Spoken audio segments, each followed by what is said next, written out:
Natalie Willes from the Baby Sleep Trainer. We're going to talk about what to do if you think your baby isn't sleeping enough. So first, let's make sure that we know what sleeping enough is. Thankfully, the range is actually not that huge, even though the age range is pretty big. So if we're talking about, say, 4 or 5 months old, all the way up until 3.5 years old, the range of sleep your child is getting should always be somewhere in the neighborhood of about 11 or 12 hours overnight, and somewhere in the range of 2.5 to 3.5 hours per day. So not a huge difference, though the way that sleep is composed can vary. So your older toddler might be only sleeping 10 hours at night, but taking a 2-hour nap, and your super young baby might be sleeping 3 hours plus some days, plus getting 12 hours of sleep at night. So altogether, it can be actually a pretty big range.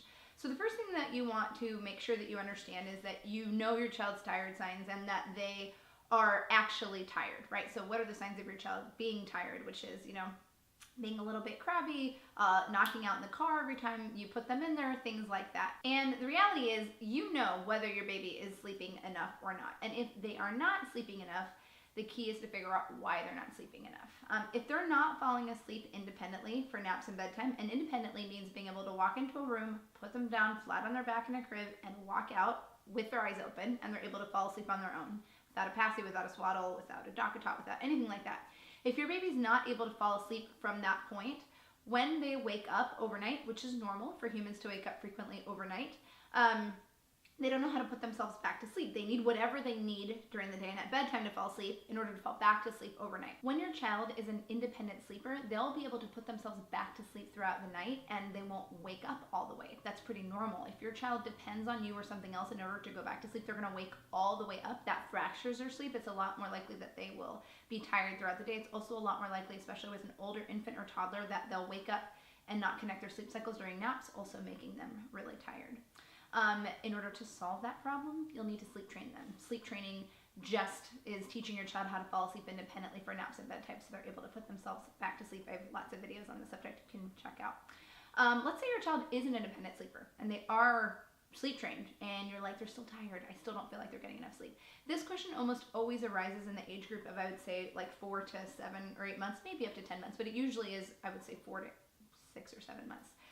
This is really because children who are in that age group, it's almost as if they are biologically incapable of getting the sleep that they need during the day. That hasn't been scientifically proven, but in my extensive work across thousands of babies, that is my theory, that is what I've come up with, because sometimes it's really difficult or genuinely impossible for them to link those sleep cycles during the day. Even if they want to, even if you want them to, they just can't seem to do it. So it's like they can't seem to get enough nap sleep. They sleep awesome at night, but they just can't seem to get enough sleep during the day. The answer there is to wait.